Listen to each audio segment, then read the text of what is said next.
А ее мама вышла мне, она мне поможет со всеми, что все забрать домой. Скоро мы домой поедем. Домой хочешь, а мама? Да, хочет. Хочешь домой?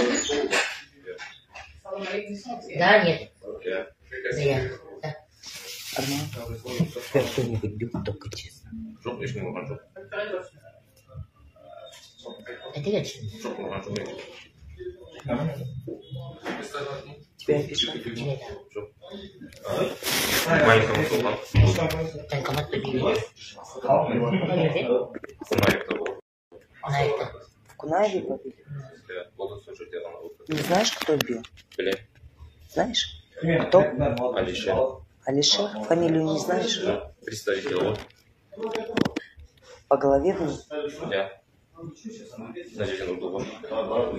Скажи, пожалуйста, а здесь тебе что говорят? Говорит, что все хорошо?